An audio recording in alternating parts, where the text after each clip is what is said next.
Bonjour à tous, bienvenue dans ce nouvel épisode du MAG 100% PSG, l'émission dans laquelle on vous parle du présent, du futur, mais aussi du passé du Paris Saint-Germain. Aujourd'hui, l'invité que j'ai en studio avec moi, c'est quelqu'un qu'on me demande d'inviter depuis que j'ai commencé cette émission. Voilà, il y a toujours, tous les ans, quelqu'un qui me dit: et Cisco, tu l'invites quand? Sauf que Cisco, Francis Lasserre, il est pas super fan des interviews. Mais aujourd'hui, il est dans le studio. Je vais l'essorer comme j'aime le faire. J'ai 1 milliard de questions, mais j'ai l'impression qu'il est prêt ce soir, ce midi, cet après-midi. L'émission est avec donc Francis Lasserre. 100% PSG, le MAG. Pia Clément. Ah bah ça me fait plaisir que tu sois là, Francis. Salut. Bonjour, moi de même, c'est la même chose. Alors Francis, t'es une sommité pour les... Si, bah si. Ouais, T'es une sommité pour les supporters du Paris Saint-Germain, justement parce que, en plus d'être une légende du club, t'es aussi comme eux. T'es aussi un supporter, t'es aussi quelqu'un qui aime voir les matchs depuis les virages.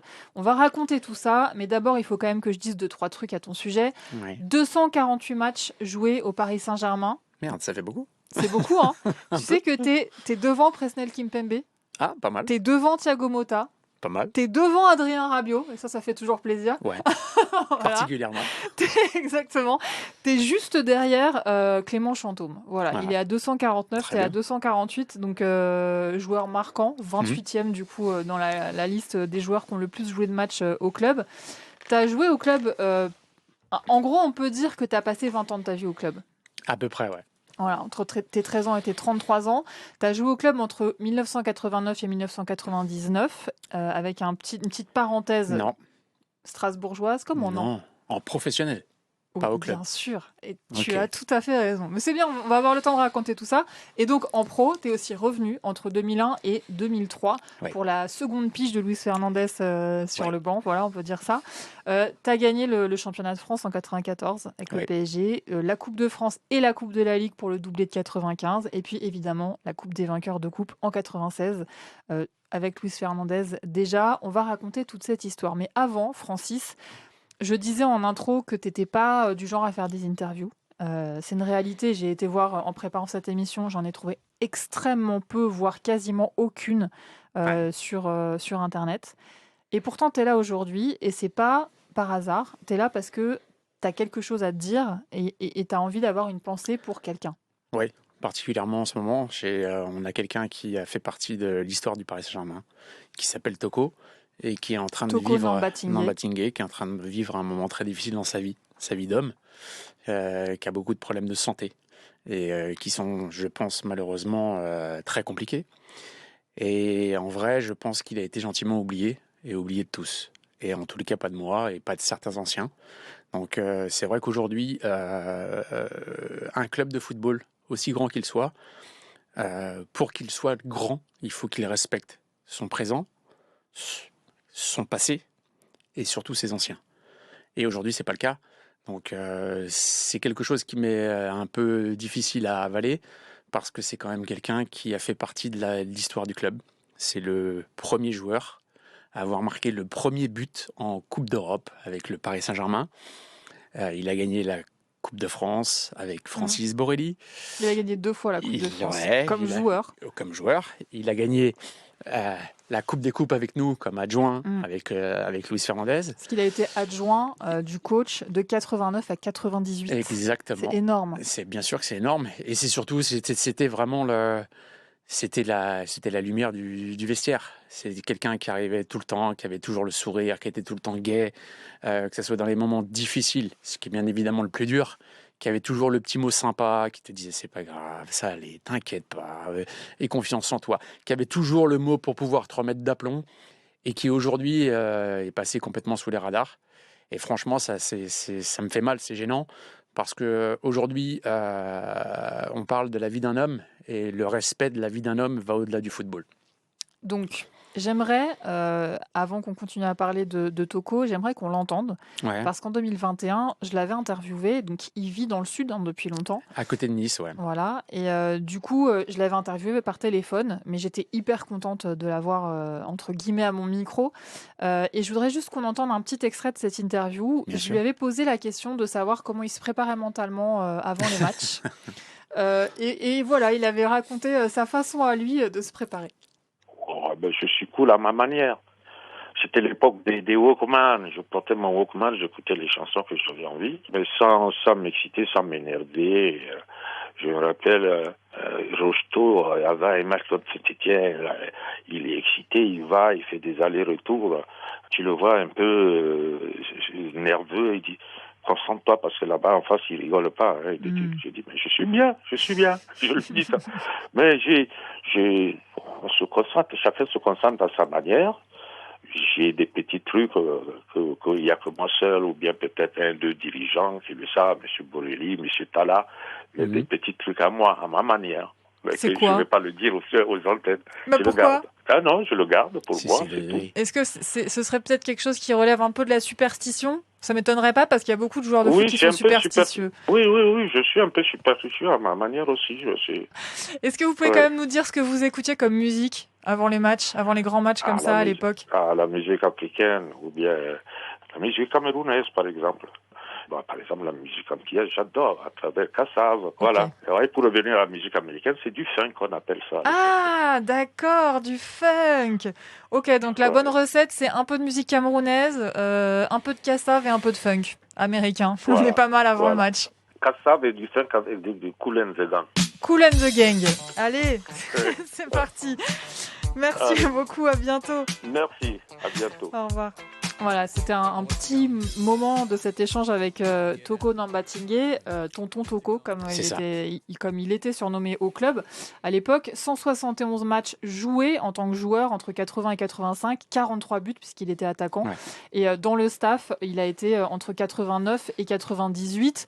J'ai l'impression que tu l'as bien reconnu là dans cet extrait. Tu riais. C'est totalement lui. La seule chose qu'il a oublié, il a oublié qu'il avait les gris-gris aussi qui étaient dans le sac. Ah, il avait des gris-gris dans son sac. Parce que, attends, c'est pas un grand secret, donc je peux le révéler là. Mais après l'interview, je lui avais dit, mais alors du coup, c'était quoi cette habitude que tu avais avant le match pour te... Et il m'avait dit, je pouvais pas le dire à l'antenne, mais juste, je fumais une clope. Donc, aussi. Voilà. Dans les douches. Par contre, il m'avait pas parlé des gris-gris. Des gris-gris dans le sac. Ah, c'est énorme. Comme Borrelli. Dans la sacoche. Dans la fameuse sacoche de Borrelli. C'est ça. C'est énorme. Où tout le monde pensait qu'il y avait des billets à l'intérieur. Non. Il y avait une tonne de gris-gris. Ah, c'est énorme. Bon, en tout cas, qu'est-ce que un supporter lambda peut faire pour aider Toko, qui aujourd'hui est vraiment dans une situation très très difficile? Alors attention, aujourd'hui, je suis pas là pour simplement pour faire une demande d'aumône. Loin de moi cette idée. C'est simplement qu'aujourd'hui, il y a une cagnotte Litchi qui a été montée.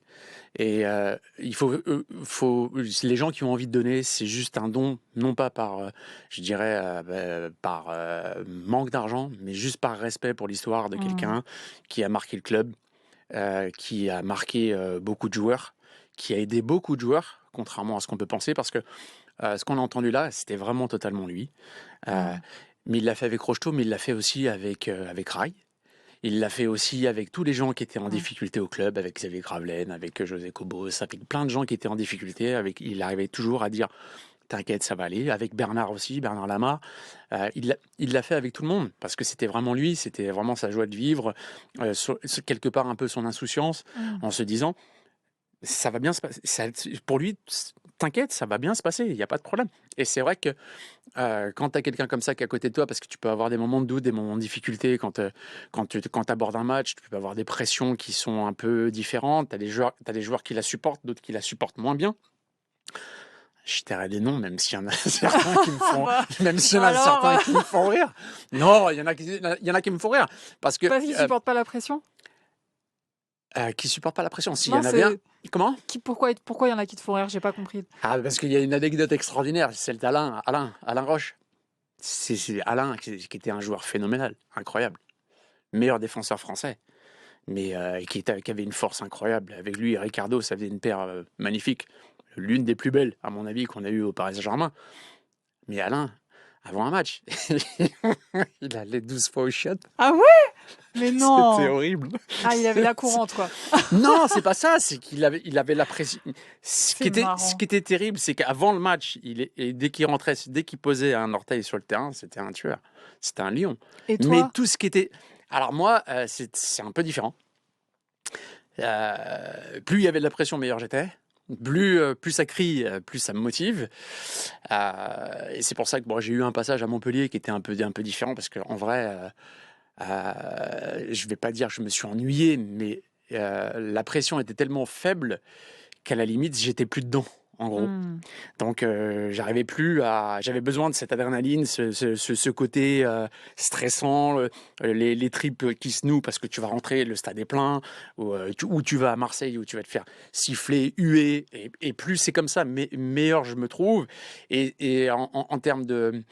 Je dirais, t'as même pas besoin de te concentrer sur quoi que ce soit. Tu es là, tu es tranquille, comme le match qu'on avait fait aussi au Real de Madrid ou le match qu'on avait fait aussi au Bayern de Munich. Il y a des trucs exceptionnels. Enfin, je me rappelle du Bayern, parce que le Bayern, c'est vraiment un truc magnifique. On est au Bayern, on joue la Ligue des Champions, et Luis nous fait une équipe, mais c'était à mourir de rire. On a l'impression que l'équipe, il avait mis des noms dans un chapeau, il les avait tirés au sort. Ok. Et en gros, c'était ça, parce qu'il y avait tous les joueurs qui étaient sur la feuille de match. Il y en avait 80% qui étaient juste, qui n'avaient juste pas joué depuis 3 mois. Et tu sais qu'au moment où on se parle, dans la régie, il y a Iki qui est là, qui est un ancien de Boulogne, un ancien des Rangers. Et c'est marrant parce que Iki, il y a quelques années, je l'avais interviewé, je lui avais demandé son plus grand souvenir de but avec le PSG, et c'était ce match-là. But de Georges. But de Georges Weah, ouais, je me Exceptionnel. souviens à Munich. Et là, il vient de me dire dans l'oreillette, comme on dit, Iki, qu'il y avait que des Français sur la feuille de match ce jour-là pour jouer contre le non, mais Bayern. c'est pas ça. C'est que en gros, Titulaire. c'était l'équipe bizarre. C'était l'équipe bizarre. Il y avait Séché, enfin, il y a Jean-Philippe Séché. C'est l'équipe bizarre. Voilà, c'est une équipe bizarre à tel point qu'on est tous en train de se préparer dans le vestiaire et la porte reste ouverte. Et on entend Bernard Brochant, beaucoup de respect pour mon président, qui malheureusement plus de ce monde, ce qui est bien dommage, qui passe dans le couloir et qui regarde la composition de l'équipe. Il dit putain, mais qu'est-ce que c'est que cette équipe de merde. on va être la risée de l'Europe.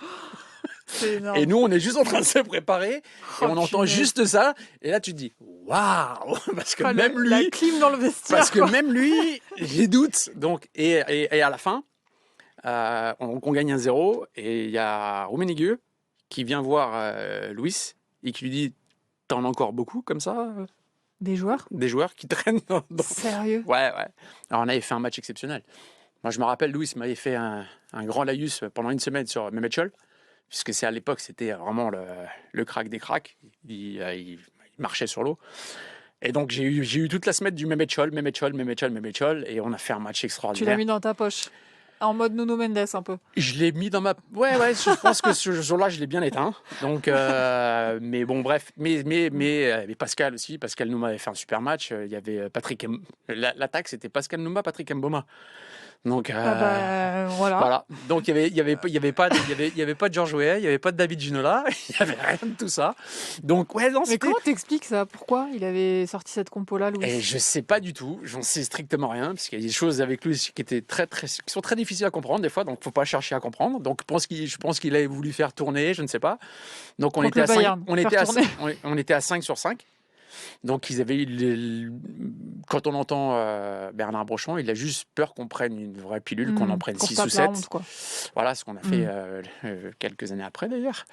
Mais bref, et donc qui se tape une honte colossale alors qu'on était à 5 sur 5 et en réalité on fait 6 sur 6. Et, 5 victoires sur 5 matchs joués. Ouais, et on fait 6 sur 6 avec la victoire au Bayern. C'est énorme. Ouais, c'est énorme, ouais, C'est c'est fou, mais c'est sûr que l'anecdote, quand tu es en train de te préparer dans le vestiaire, tu fais waouh, ah ouais, c'est tendu. Ah bah, on est mal barré. Ah bah c'est tendu. Là, c'est un peu En tendu même quand même. temps, d'un autre côté, quelque part, je suppose qu'il l'avait pas fait exprès, Bernard Brochant, mais en même temps, ça te surmotive quand t'es joueur de t'es en train de clasher comme ça dans le. Ça dépend qui. C'est ça. Et toi, pour le coup, c'est le genre de truc qui te surmotive. Ouais, j'adore. C'est des trucs que j'adore. En fait, quand tu parles de ton rapport à la pression, on se dit, enfin, en t'écoutant parler, je me dis, c'est pas un hasard si le PSG, c'est le club de sa vie, quoi. T'es dans ton élément, en fait, avec cette pression-là. Complètement. T'es chez toi, quoi. Complètement. C'est-à-dire qu'aujourd'hui, c'est ce que j'ai pas réussi à trouver ailleurs.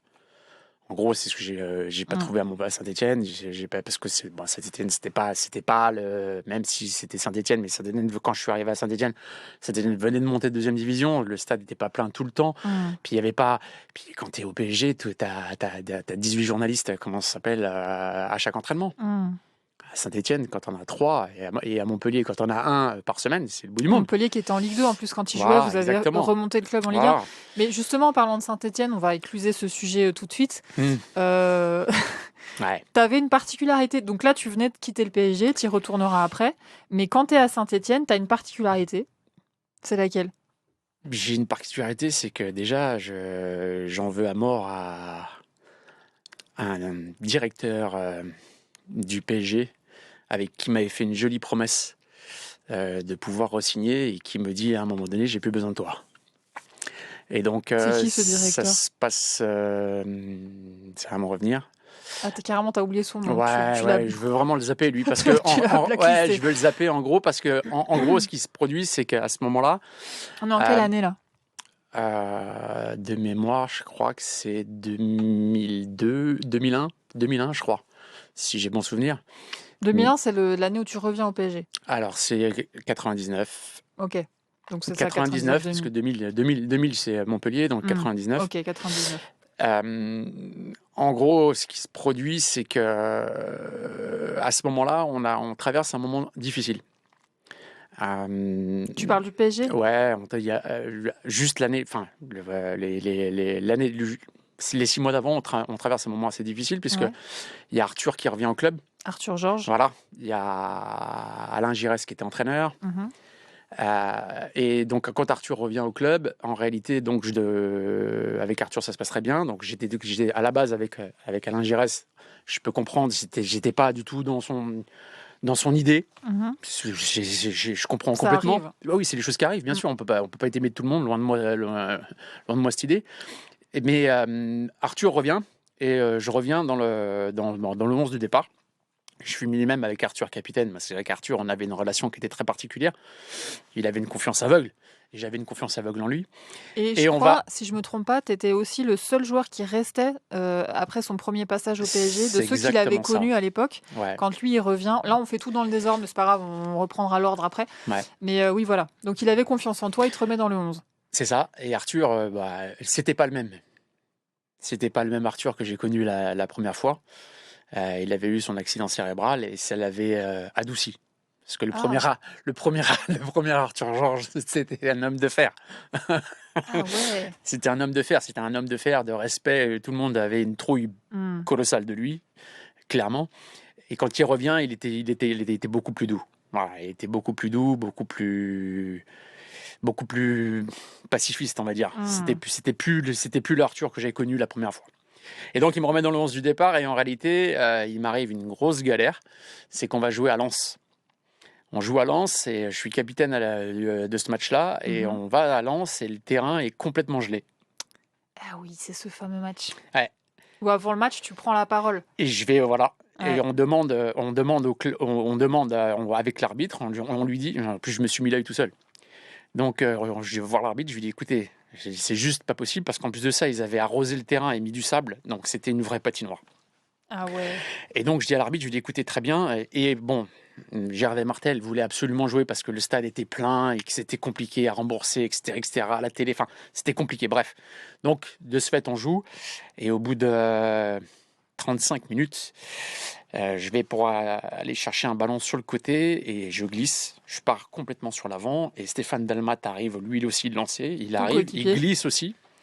Et avec les 2 genoux, il me tape dans le dos et il me casse 2 côtes derrière. Je fais un grip costal. C'est-à-dire que j'ai une côte qui me perfore le poumon et la plèvre. Et je ne me rends pas compte. Au départ, quand je suis KO, je me relève. Et à l'époque, c'était Francis Lepage qui était médecin. Il vient me voir, il me dit ça va. Et je tousse et j'ai du sang qui sort de la bouche. Et je me dis merde, je me suis mordu. Alors, je passe la langue pour savoir si j'ai pas une Pierre dent. Ducrot, quoi. Voilà, non, mais la langue entre les dents. Je regarde si il manque pas une dent ou je me touche le nez. Mais je me relève et j'ai du mal à respirer. Je me sens pas bien. Et le doc, à l'époque, il me dit ça va? Je dis ouais, ça va. Je dis ouais, je reste. Je dis ouais, je reste. Il me restait quoi 4-5 minutes. Puis je reste, je vais pour me replacer.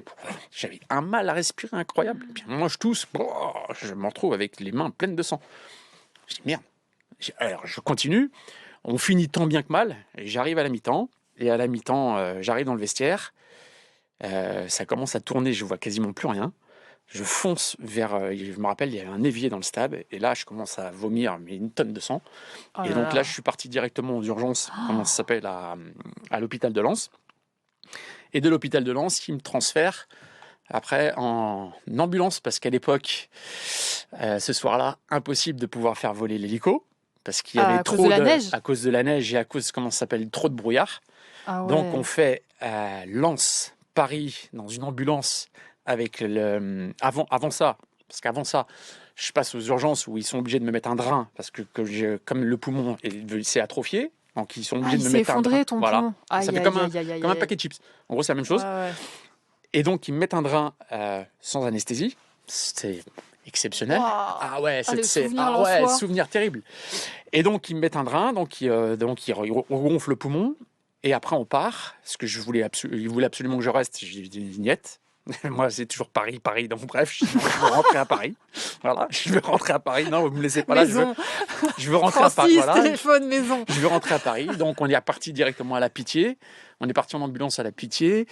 Et je pense que j'ai vécu les 3 heures les plus difficiles de ma vie, jusqu'à un moment donné où ils m'ont mis une pompe à morphine. Et quand je suis arrivé, j'étais complètement défoncé.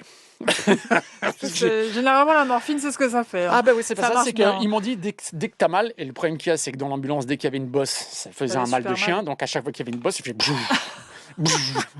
Et quand j'arrive à la Pitié, je sais même plus, je parlais de choses, je sais rien même plus, j'étais complètement défoncé. Et donc de ce fait-là, après, pendant 3 mois, je joue plus du tout, Bah, évidemment. voilà. Et donc juste avant, on me parlait pour pouvoir, puisque j'arrivais moi en fin de bail, Prolongé, quoi. et pour prolonger, l'idée c'était de prolonger 5 ans et de voir éventuellement après pour une reconversion dans le staff. Bref. Donc, finir ta carrière au club. Dans Donc ton club. finir totalement ma carrière Mm. au club, donc sans avoir, en gros sans passer, en gros ça aurait été, juste la Nicroche aurait été simplement le prêt de Strasbourg. On va raconter, on va revenir dans l'ordre après. Hein, Voilà. ouais. Mais et donc voilà, et donc ça se passe pas comme ça. Donc ça se passe différemment et gentiment on m'explique, bah écoute non Francis, il faut que tu partes en prêt, on a un truc super pour toi à Saint-Étienne. Donc je me retrouve Bon, à au moins, il y Saint-Étienne. a un public chaud à Saint-Étienne, même si, comme tu l'as dit tout à l'heure, le stade n'est pas plein, mais au moins, il y a une culture du supporterisme à Saint-Étienne. Non, mais c'est un super club. C'est un super club. Franchement, l'entraîneur adjoint à l'époque, c'était Jean-Louis Garcia. Ah ouais. Ouais. Et tu sais qu'on a fait cette parenthèse sur Lens, le poumon perforé, etc. Tout ça parce que j'aimerais bien que tu nous racontes ta fameuse particularité à Saint-Étienne, ce que tu faisais à Saint-Étienne, qui se fait pas trop normalement dans le Ah, foot. ça se fait pas du tout. Ouais, Moi, j'ai pas on est fait que ça. d'accord. J'ai fait plein de conneries. Mais Ah bah déjà, commence à raconter celle-là. Saint-Étienne, c'est le match contre le PSG. Le match contre Voilà. le PSG. Donc Saint-Étienne-PSG, il y a voilà. un parquage. Hein. C'est ça. Robert Nouzaret, pendant la semaine, il vient me voir. Et il C'est me qui dit, Robert Nouzaret? c'est l'entraîneur de Ah. Saint-Étienne à l'époque. Il vient me voir et il me dit qu'est-ce qui se passe cette semaine? Je dis, il se passe rien. Il me dit, je sais pas, j'ai pas le Francis Asser que j'ai eu la semaine d'avant. Je lui dis, si, je suis toujours le même, j'ai pas changé. Donc il me dit, non, mais ça va pas. Il me dit, écoute, j'ai compris, le match, tu vas le débuter sur le banc. Je dis, ok, Le match contre Paris. contre Paris. Bon, j'aime pas trop, mais bref.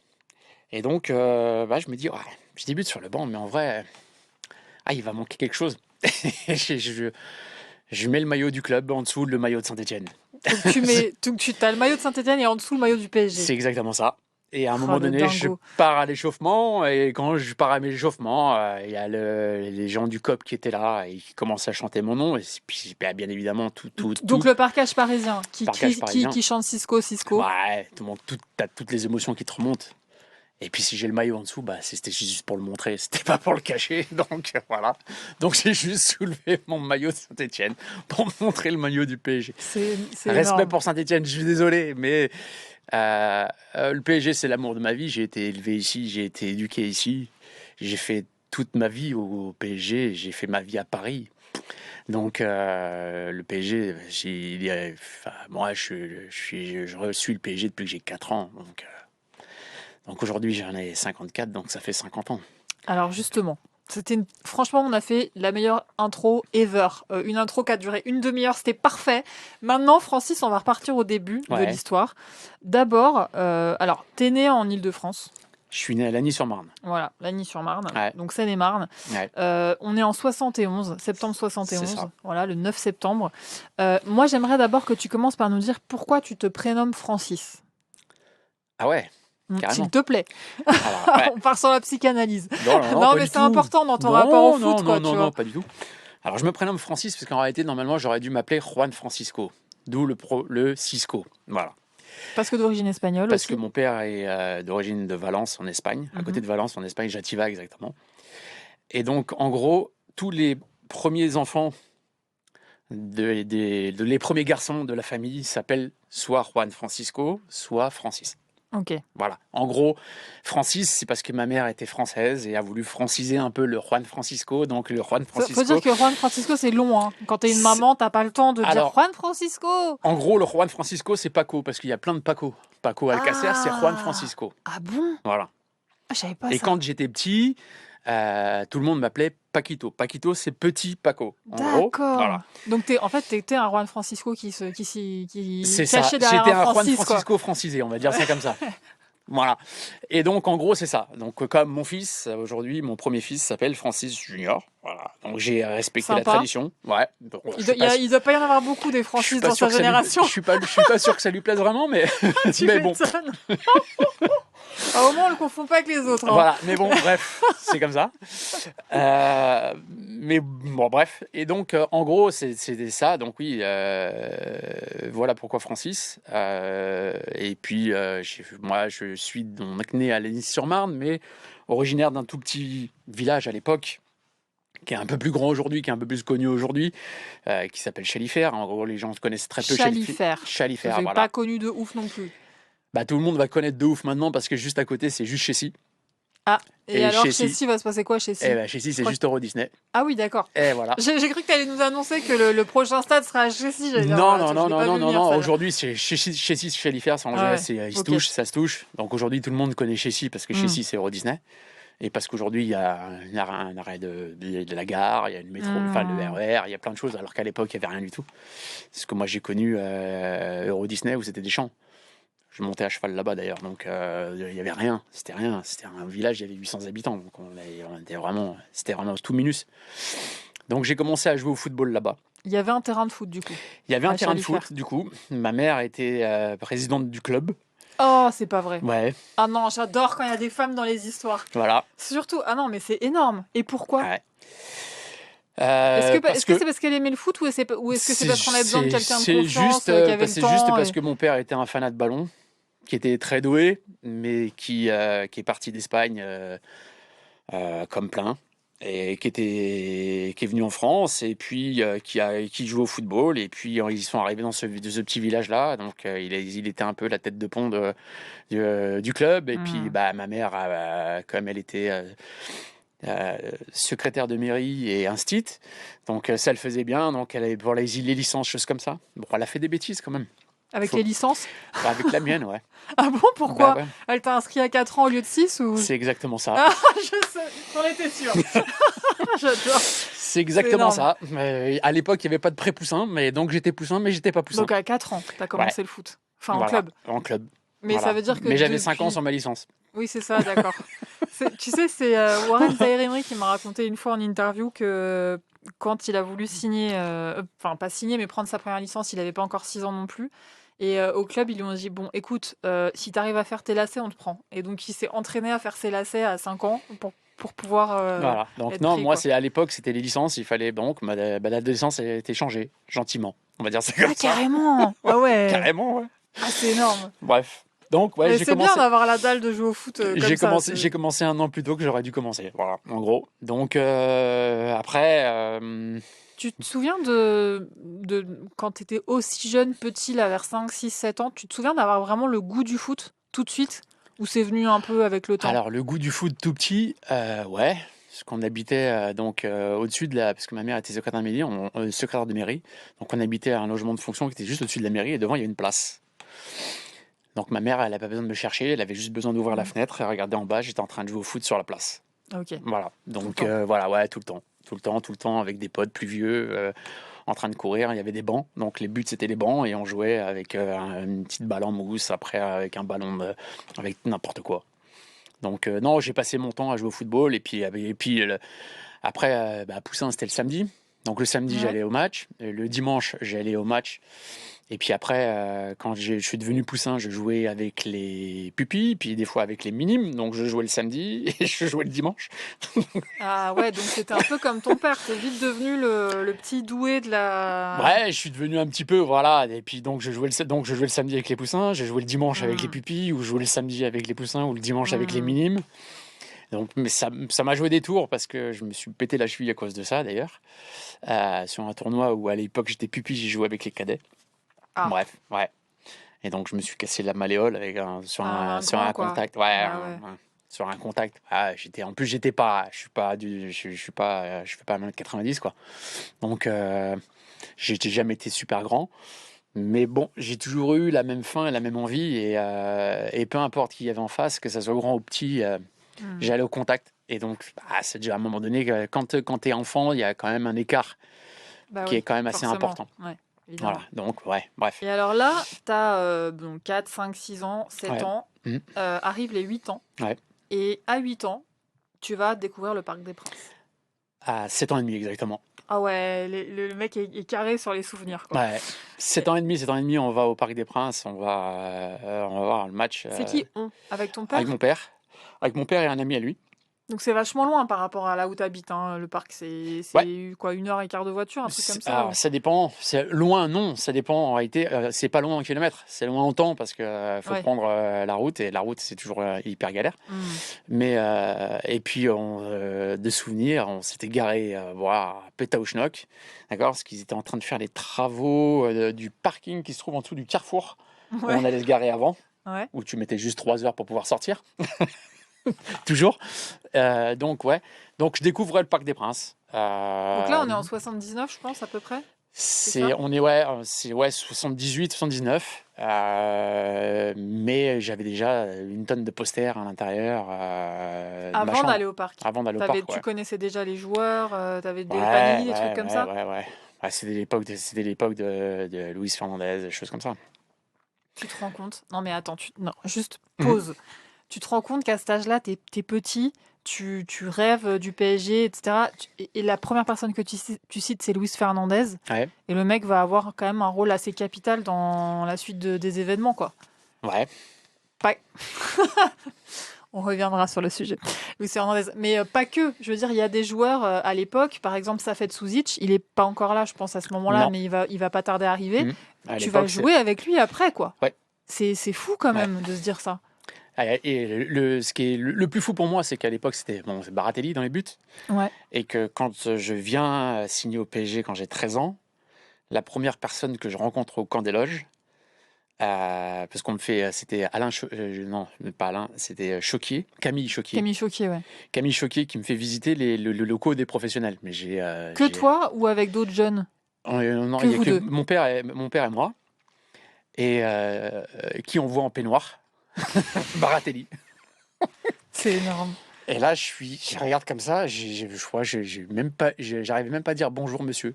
Ma bouche n'arrivait même pas à parler. Totalement tétanisé, je savais même plus pas. Parce qu'à la base, normalement, il devait y avoir personne, donc on devait visiter personne. Et lui, il était venu puisqu'il était aux soins. Et donc on le croise, il sortait s'il y avait une piscine à l'époque qui était sur le côté. Enfin, c'est dans les vieux vestiaires, les vieux vestiaires du camp des loges, qui étaient sur la gauche, plus ceux qui ont été aujourd'hui, que j'ai connus moi aussi, mais c'était les premiers vestiaires. Du côté du stade Georges Lefebvre, en fait. Du côté de la route. Du côté de la route, c'est le stade aujourd'hui où il y a tous les amateurs, qui sont, entre guillemets, des petites cabanes avec un toit en béton, bref. Et donc, à la base, c'était là. Le centre de formation était de l'autre côté. Ouais. Et là, il y avait le côté pro qui était de ce côté-là. Et donc, je vois Baratelli qui est là avec un peignoir. J'ai même pas réussi à parler. J'arrivais pas à parler. Pour toi, c'était genre un. C'est quelque chose que je voyais à la télé. Je m'y attendais vraiment pas du tout. Surtout que je sortais d'une expérience qui était un peu compliquée parce que mon père voulait que je... en vrai, mon père aurait aimé être toujours professionnel de football. Donc je pense que à travers moi, il a vécu un peu son idée, son rêve à lui aussi. Donc à l'âge de 12 ans, je pars au sport-études de Havon. Donc je suis pris je fais la détection. Donc ça veut dire que tu t'éloignes de tes parents à Voilà. 12 ans. À 12 ans, ouais. J'avais à peine 12 ans. Et donc, en gros, je pars faire donc, la détection du sport-études d'Avon. Et donc, ils me prennent au sport-études d'Avon, où je reste 3 mois. 2 mois et demi. Qu'est-ce qui se passe? Juste, je supporte pas de pas être chez moi. Trop compliqué. Je suis loin. Je suis dans un internat. Je suis le plus jeune. Parce que tu es surclassé, non? Parce que je suis surclassé et qu'en plus de ça, ils prenaient simplement les gens qui étaient en 3e. Et j'avais sauté une classe quand j'étais môme. Ah bon? Ouais, j'ai sauté le CP. Mais non. Ouais. C'est énorme. Voilà, j'ai sauté le CP. Alors, ma mère y était pour beaucoup parce qu'elle elle m'avait était tout petite. appris. Voilà, elle m'avait tout appris oui. avant, donc je savais lire, écrire, et compter et l'heure, ce qu'on apprend au CP. Je savais avant, donc plutôt que de perdre une année, donc je suis passé directement en C1. Donc j'ai sauté une année. Donc en gros, j'ai toujours été le plus jeune. Donc quand je suis arrivé là-bas au sport-études d'Avon, j'étais vraiment très très jeune et j'ai pas du tout supporté le fait de pouvoir couper le cordon familial, ça me manquait trop. Et donc mon père un jour vient me chercher parce que je rentrais simplement le week-end. Et il vient me chercher le week-end et le week-end quand il vient me chercher, j'ai mon sac sur le dos, ma couette. Et il me dit, c'est quoi tout ça? Je lui dis, je rentre. Je reviens pas. Je viens plus. Ouais. Il me dit, mais comment ça? Je lui dis, non. Tu peux me ramener si tu veux lundi, mais je ne me montrerai pas dans la voiture. Je partirai ailleurs, mais je ne reviens plus. Et donc, de ce fait, je retourne chez moi. Toi, ouais. Et là, je signe au CSMO. Voilà, je fais 7 mois au CSMO. Et au CSMO, on fait toutes les détections qui sont les détections classiques, qui sont les départements, etc., etc. Et là, pendant donc ces détections-là, il y a Camille Choquier qui vient voir mon père et qui lui dit, écoutez, j'ai 13 ans. Il dit, écoutez, ça serait bien qu'il vienne chez nous parce qu'on est intéressé pour qu'il vienne. Et mon père a dit, ok, très bien. À l'époque, il y a aussi Auxerre qui vient. Ah ouais. Ouais. Et c'est genre très bon centre de formation. Très bon centre de formation. Et mon père, on me parle un soir, je le vois un peu muet. Je dis, il se passe quoi? Mais il me dit, voilà. Je dis, Auxerre, c'est même pas la peine. Hein. Je lui dis quoi? Tu veux ma mort ou quoi? Je lui dis, non, mais Auxerre, c'est même pas la peine. Ouais. Et il me dit quoi? Je dis, non, Auxerre, c'est même pas la peine. Et il me dit, tu vas où? Je dis, je vais à Saint-Germain. Je vais nulle part ailleurs. Donc je me retrouve à Saint-Germain, au centre de formation.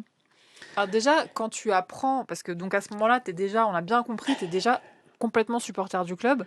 Totalement. Quand tu te retrouves au centre de formation, qu'est-ce que tu te dis? En gros, rien.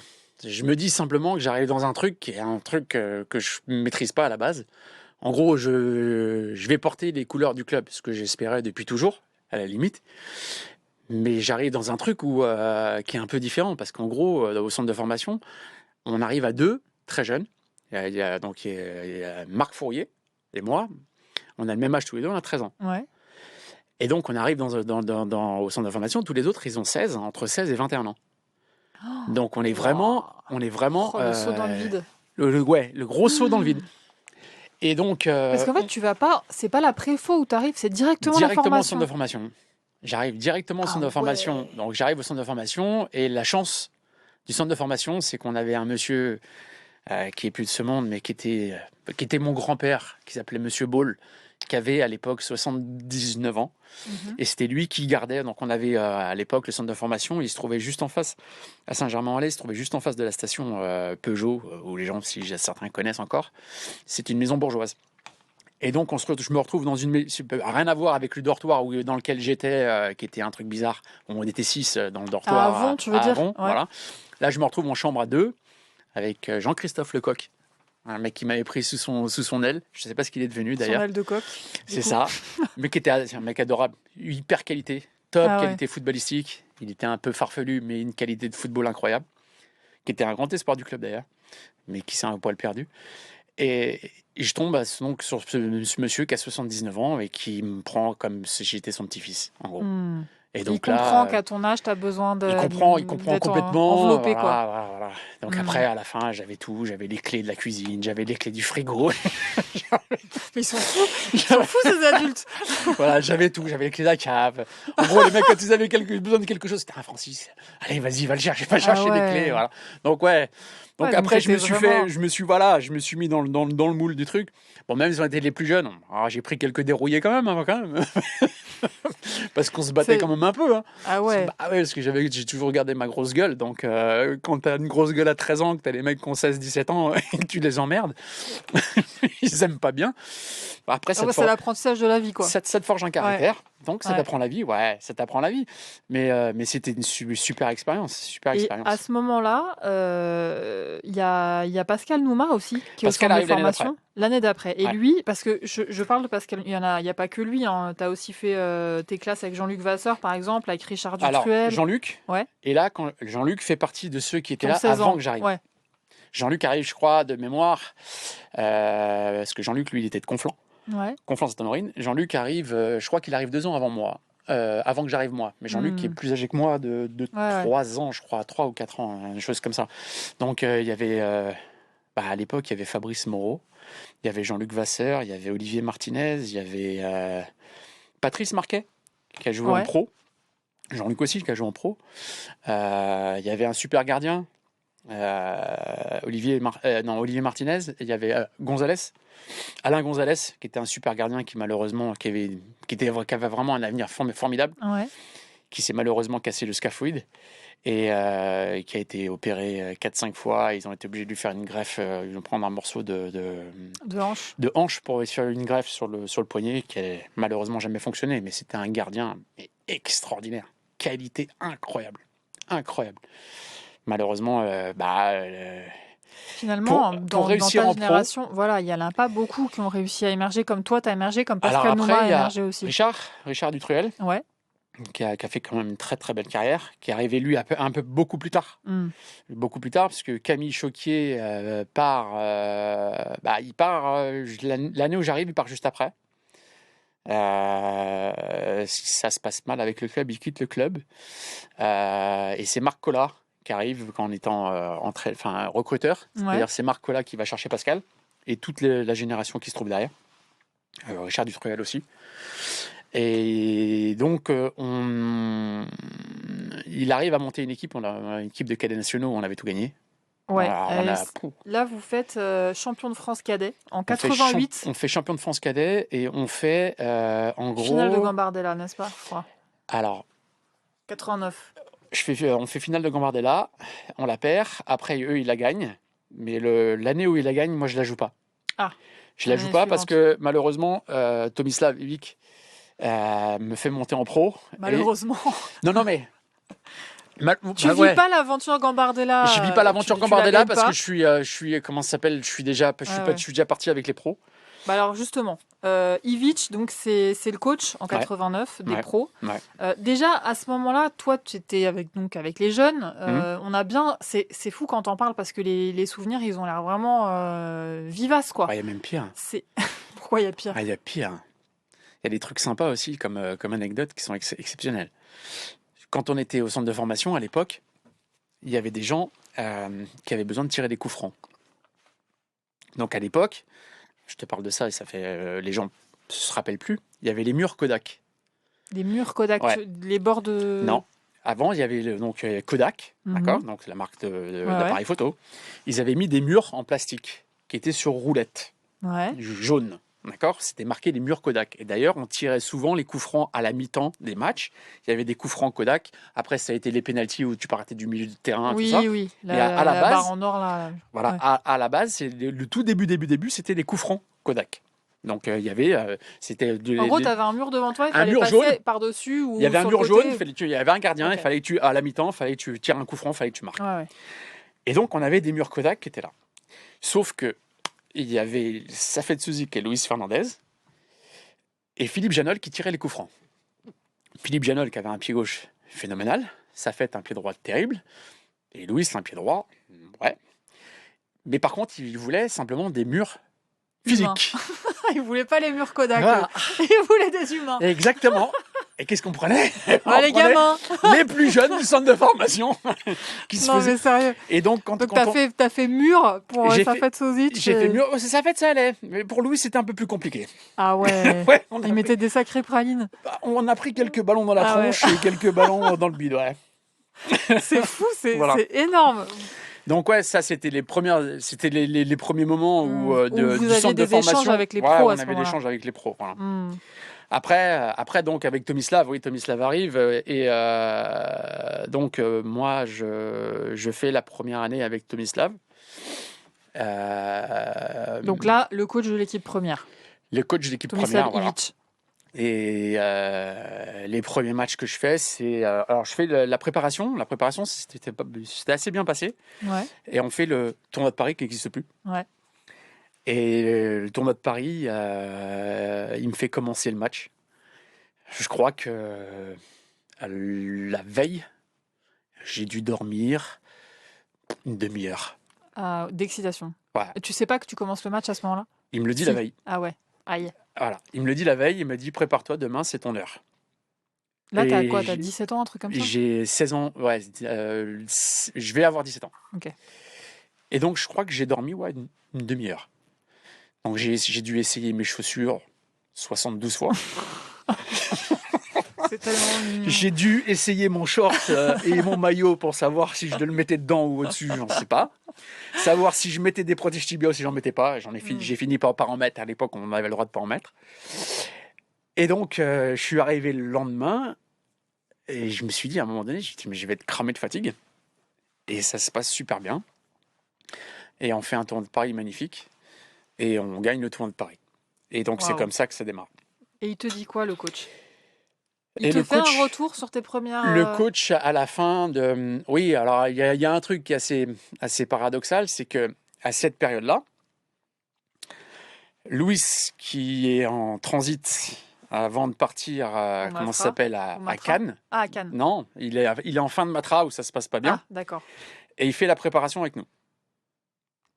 Donc il fait la préparation avec nous, et donc avant de partir à Cannes, où il se fâche. En gros, Francis Borrelli veut le faire revenir, Mhm. et Tomislav n'en veut pas.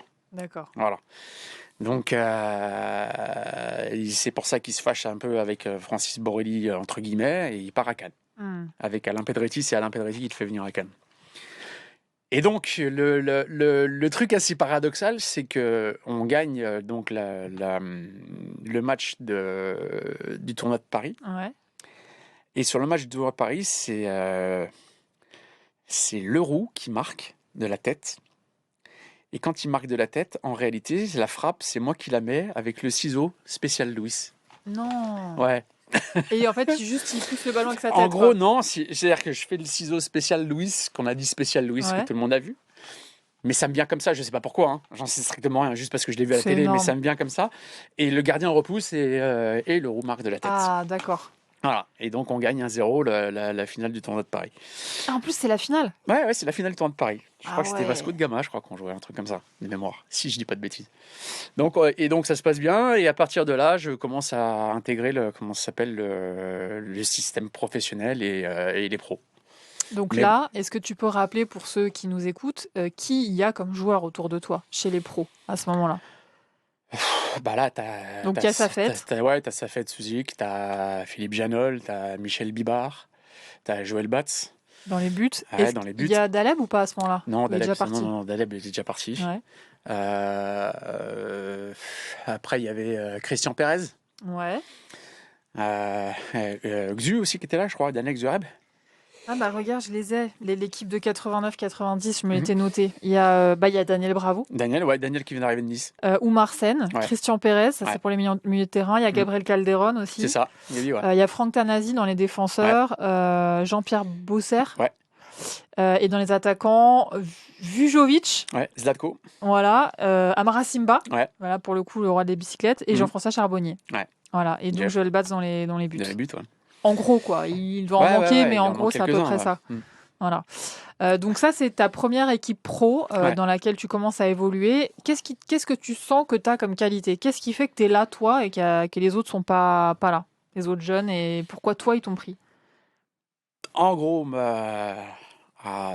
c'est juste que j'ai juste une envie qui est, on va dire, démesurée, qui va au-delà du réel, à me surpasser sur quoi que ce soit. Puis c'est pas ça, c'est que l'entraîneur, il vient me voir, il me dit, voilà, tu joues arrière gauche, je dis oui. Il me dit, tu joues arrière droit, je dis oui. Puis à un moment donné, je lui dis, même gardien si vous voulez, pas de problème. T'as la dalle, quoi. Et ça le fait rire. Ouais. Il s'éclate de rire.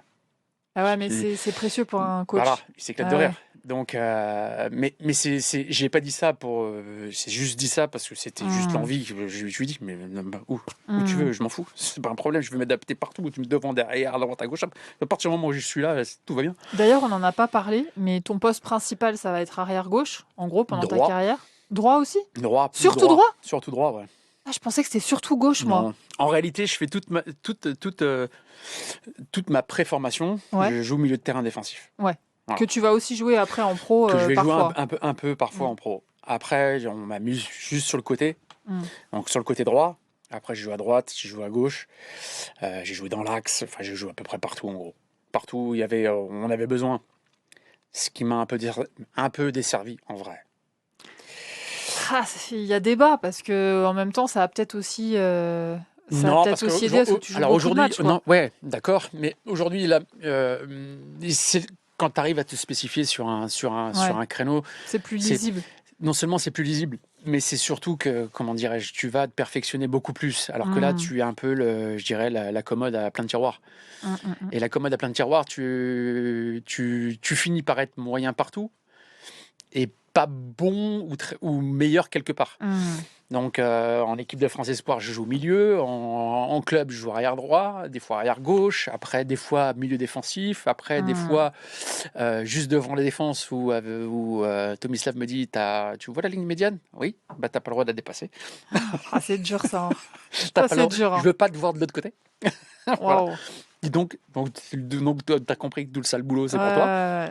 Mais je m'en fous. On m'a dit, voilà, il faut aller couper comment ça s'appelle, le poteau de corner. Je l'aurais coupé, pas de problème. C'était Du pas un coup, souci. le poste que toi, tu préférais, c'était quoi? Milieu de terrain. Ah ouais.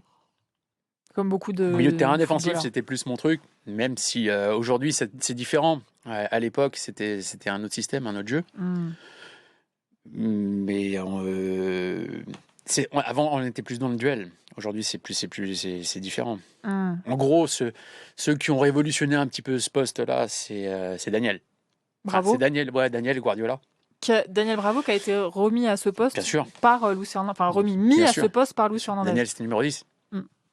Daniel avait une technique hors pair.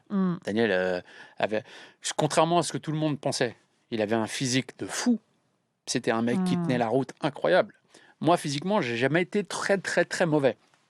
Les seuls qui m'ont fait souffrir en termes de course, c'est Daniel et Fabrice Poulain.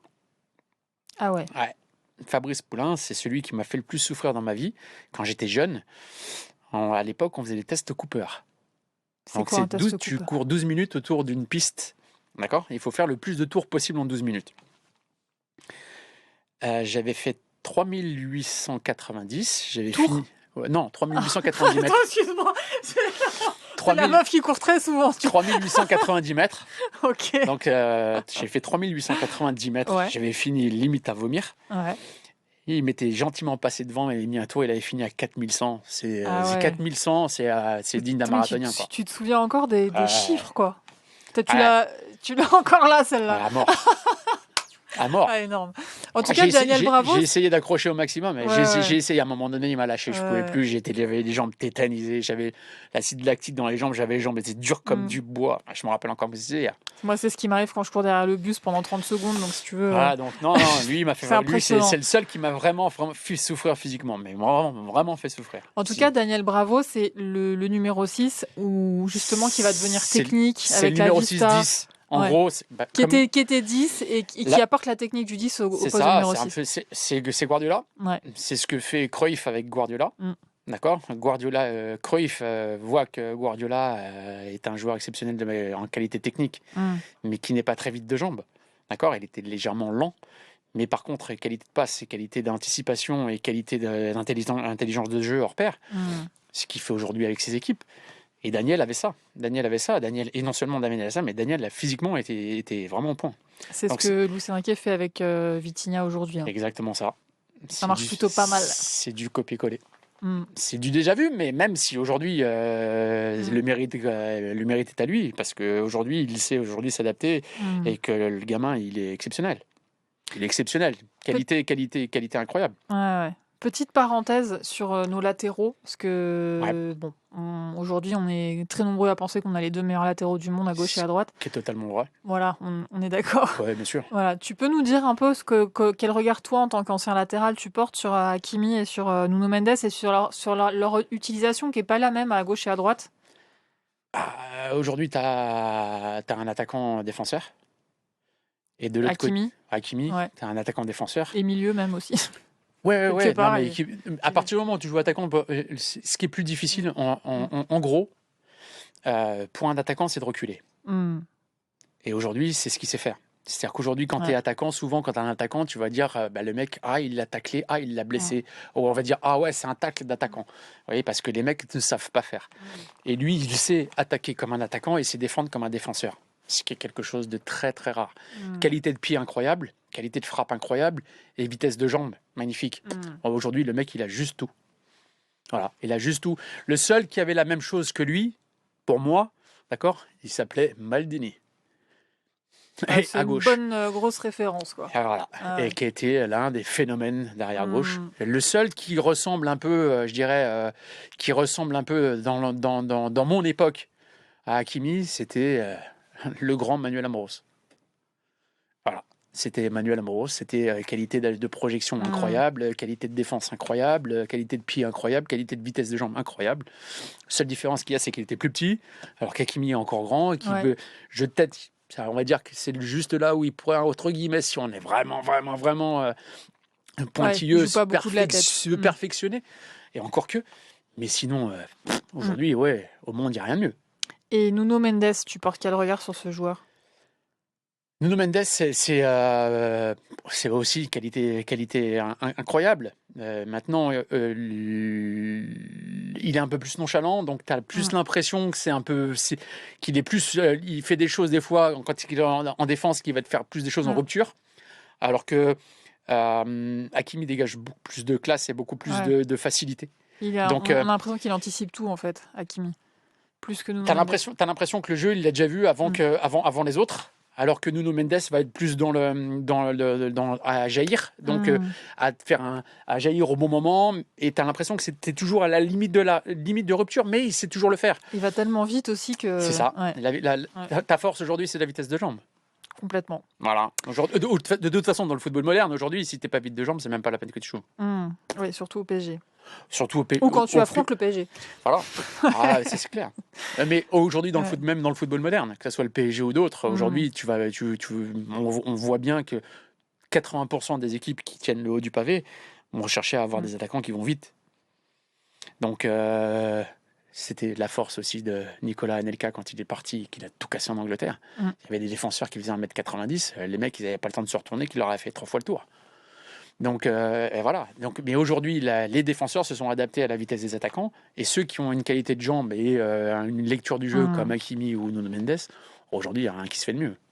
Bon, ça c'est quand même un kiff pour toutes les générations qui aiment le PSG, c'est de voir évoluer ces deux joueurs au PSG aujourd'hui. Franchement, c'est extraordinaire. C'est vraiment magique. Alors là, on est toujours en 90, donc c'est Tomislav Ivic le coach.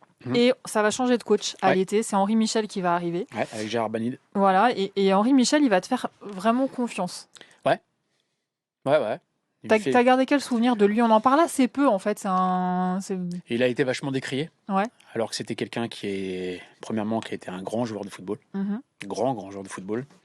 Qui avait une qualité incroyable. Gérard Banide, qualité football. C'était son adjoint? Ouais. Alors, moi, j'ai deux gens qui sont similaires pour moi. C'est mon ami regretté Jean-Loup Gasset, qui était pour moi... Dont on va parler aussi. Qui était pour moi Gérard Banide. C'était du même calibre, de la même façon, de la même intonation, du même savoir football, du même vivre football, du même tout football, parce que c'est des gens qui vivent football, qui mangent football, qui dorment football. En gros, il n'y a que du football qui existe dans leur vie. Il n'y a rien d'autre. Et à chaque fois qu'on parle, on va parler de foot, de ton positionnement, de la façon dont tu as préparé le match, de la façon dont tu dois te replacer, de la façon dont tu vas te projeter. C'est constant. À Alors, chaque fois qu'on va parler, on va parler de football. justement, sur Jean-Louis Gasset, on n'a qu'à en parler maintenant, c'est très bien que tu en parles. Donc, il était l'adjoint de Luis Fernandez Ouais. sur ton retour Mon au PSG retour, entre 2001 et 2003. Mhm.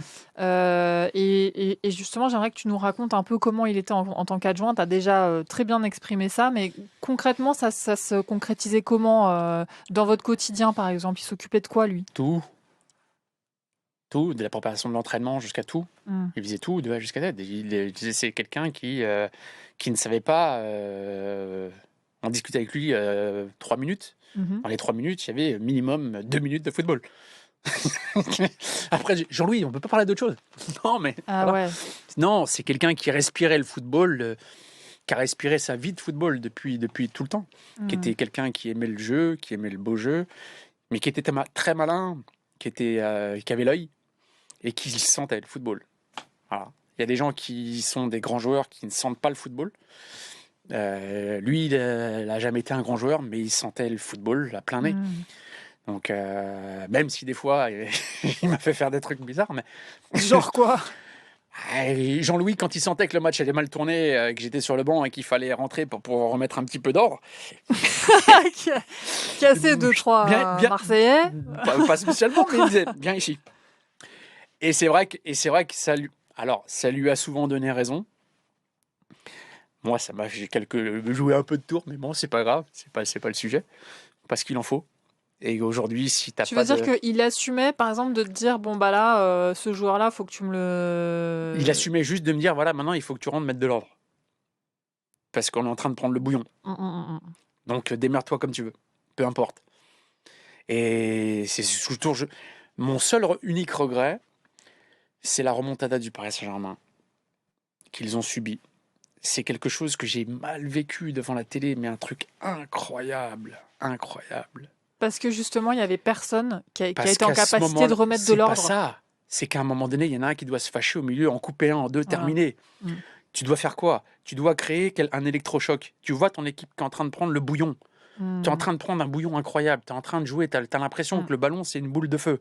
Qu'est-ce que tu dois faire? Tu dois faire ce que faisait Marseille, ce que faisaient les autres. À un moment donné, c'est... Tu casses. Non, t'attrapes, tu crées une bagarre, un truc, un bordel. Faut que tu fasses un bordel pour que les mecs se réveillent, pour dire oh, c'est bon, stop, on est là. Il va rien se passer. Mais il faut que tu crées quelque chose pour ne plus subir cette pression où tu te dis ah, on est en train de boire la tasse, on va se noyer. Et quand on va se noyer, t'as personne qui dit stop, boum, ça s'arrête. Ça s'arrête, bordel, tu l'attrapes, tu crées quelque chose où tu crées un électrochoc dans ton équipe où à un moment donné, tu es obligé tout. Parce que quand tu fais ça, tout le monde se reconnecte instantanément. Alors que là, tu as l'impression qu'ils étaient tous dispersés à droite, à gauche, en train de se dire ah, mais ça y est, c'est fini, on est mort. Liquéfié, quoi. Tu savais que tu étais mort. Tu voyais le scénario se dérouler et tu connaissais la fin du film. Et quand tu joues au football, tu vois la fin du film comme ça. Tu te dis, mais il n'y en a pas un qui va se fâcher, bordel. Fâchez-vous. Juste un qui attrape quelqu'un qui crée un bordel. Juste, il faut créer un bordel. Et quand tu vas créer le bordel, ça va remettre les têtes tout de suite en place et pas se dire, oh là, on est en train vraiment de le prendre, mais c'est même plus un bouillon. Là, on prend la saucée de notre vie, quoi. T'as un souvenir d'un match en particulier dans lequel t'as assumé de faire ça? Il n'y a pas qu'un, malheureusement. Non, apparemment, il n'y en a pas eu qu'un, mais le premier qui te viendrait à l'esprit, où vraiment tu sentais ton équipe collectivement en train de couler et t'as réussi à... Je le dirais pas. Pourquoi? Non, parce que je le dirais pas. Il y en a pas qu'un, mais je le dirais pas. Pourquoi tu peux pas le dire? Non, parce que c'est gênant. C'est gênant pour ceux qui étaient là. Qui étaient sur le terrain. Voilà, par respect pour eux, je le dirais pas. C'est assez élégant de ta part, j'ai envie de te dire. Ah ouais, d'accord. Non, mais c'est des choses... Celui qui m'a appris ça, c'est celui que tu vas recevoir bientôt. Antoine Comboiré, que je reçois dans 3 jours. Exceptionnel. Il m'a appris... Mais d'ailleurs, il est arrivé au PSG justement sur cette saison 90-91. Il m'a appris un truc incroyable. Un truc incroyable. À cette époque-là, il arrive de Toulon. Et le pauvre, il a vraiment des gros soucis de genoux parce qu'il s'est opéré des croisés. Il joue avec un gros strap sur la jambe. Et on joue contre Rennes. Et à l'époque, à Rennes, il y a Pierre-Yves André. Il va à 3000 à l'heure. Mais vraiment à 3000 à l'heure. Et donc, composition d'équipe, moi je joue à droite et Antoine joue dans l'axe. Et il me dit, je vais le voir, je lui dis, Tonio, je vais rester à côté de toi. Il dit, non, monte. Je dis, non, mais je vais rester à côté de toi. Si j'ai l'autre, il nous part dans le dos, on va jamais l'attraper. Il dit, ah, t'occupe pas. Monte. Je dis, quoi, monte? Il t'occupe pas, monte. Et on va faire l'expérience toulonnaise, monte. Je comprenais rien, j'arrive dans le couloir. Putain, j'arrive dans le couloir. Il va voir Pierre-Yves André. Oh. Il lui met un putain de coup de pression. Ah bon? En mots, tu veux dire? Pas qu'en mots. Il lui met un putain de coup de pression. Le Pierre-Yves André, il a joué arrière-gauche tout le match. Arrête. Tout le match.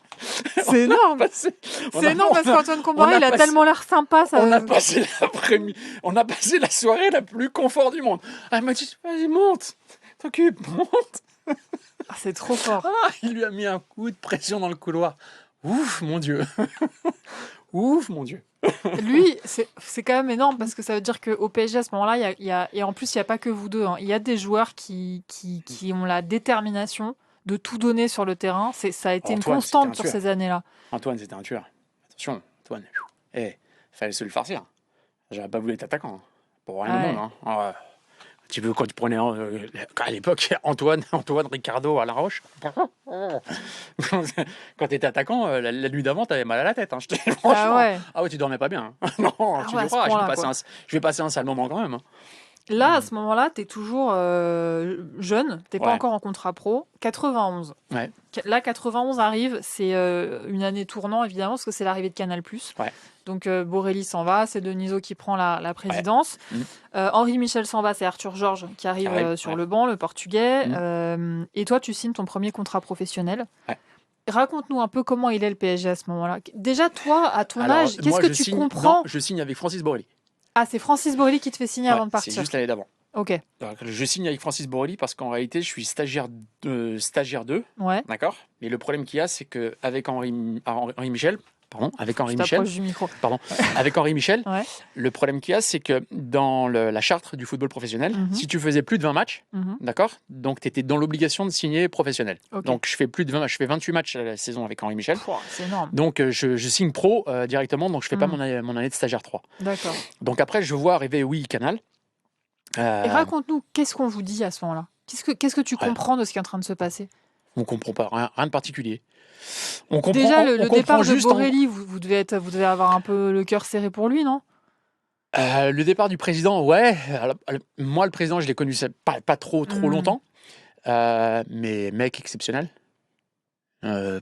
Président hors pair, comme on n'en fait plus. Ultra humain, quoi.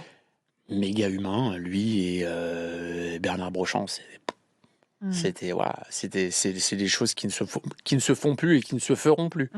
Voilà, c'est des gens qui sont avant tout, c'est des gens qui sont amoureux du football, mais surtout des joueurs et qui ont un respect énorme pour le joueur lui-même. Aujourd'hui, un truc qui se fait plus, par exemple, Courriol, qui a eu un gros souci de genou. Si c'était pas Francis Borelli, aucun club n'aurait et il l'a gardé jusqu'à ce qu'il a pu le garder. Hein, Adams, il a fait des choses exceptionnelles. Jean-Pierre Adams, qui il a fait des choses exceptionnelles pour lui. Il a fait des choses exceptionnelles. Mais c'est des gens aujourd'hui, ça n'existe plus. Ça n'existera plus malheureusement. C'est pour ça que je dis toujours, un grand club, d'accord, avant qu'il soit grand, il faut qu'il respecte tout. Tu dois respecter tes anciens. Ok, aujourd'hui, tu as envie de créer, tu as écrit ton histoire, soit. Mais pour écrire ton histoire, quand tu reprends le club était en difficulté, très bien, mais il avait une histoire avant. Donc respecte ton histoire passée. Tu ne pourras être que meilleur dans l'histoire à venir. Donc, tu penses à Toko, là, je suppose. Exactement. Donc c'est surtout ça. Mais est-ce que tu notes quand même ces dernières années que le club a fait beaucoup d'efforts vis-à-vis des anciens? Est-ce que c'est quelque chose? Non, apparemment ça t'a pas. Parce que ça m'a pas marqué. Non, ça t'a pas marqué. Parce que on va dire les premières années du Qatar et de QSI au PSG, c'est vraiment pas le cas du tout. Enfin, il y a pas de lien avec les anciens. Voilà, ils arrivent, ils font un peu. Non, mais je peux comprendre. Je peux comprendre ça. Ils veulent pas. Ils se disent voilà, on va pas mettre le verre dans le fruit. D'accord. Et c'est ce que c'est un peu compréhensible parce que dans tout club, tu as des anciens qui sont là juste pour cracher sur ce qui se passe. Aujourd'hui, le club avant toute chose, tu dois en être amoureux, tu as porté les maillots, portes les maillots du club, tous autant qu'ils sont. Mais aujourd'hui, il ne doit pas y avoir d'animosité, il doit y avoir de l'amour pour le club, pas de l'aigritude. C'est drôle ce que tu me dis là, parce que tout à l'heure, on a entendu Toko qui parlait. Dans la même interview, tout à coup, alors qu'on ne parlait pas de ça, il a commencé à s'énerver sur les anciens joueurs qui crachent sur le club. C'est ça. Et il a balancé un nom. Il a dit, moi, il y en a un, je ne sais pas ce qu'il a, c'est Michael Madar. Mais moi, si je le croise dans le sud, je vais lui dire ce que je pense. Michael. Non, je te jure, il était. Tu sentais que ça le hérissait qu'on dise du mal du club et des anciens et des joueurs. Non, mais Michael, mais Michael est paradoxal. Gros personnage, Michael Madar. Il est adorable. C'est un mec adorable. En vrai, il est comme moi. Il a une grande gueule, mais il a un cœur tendre. C'est un mec. Moi, j'adore. Mais j'ai passé des super moments avec lui, même des moments compliqués. Oui, on sent les souvenirs. Oui, il m'a fait des conneries dans la douche. Oui, il voulait tuer tout le monde dans la douche. Mais bon. Il voulait tuer tout le monde dans la douche. Il voulait tuer Marco Simone dans la douche. Ouais. Mais pourquoi? Parce qu'il lui avait pas passé le ballon. Il pouvait marquer. Non. Ouais.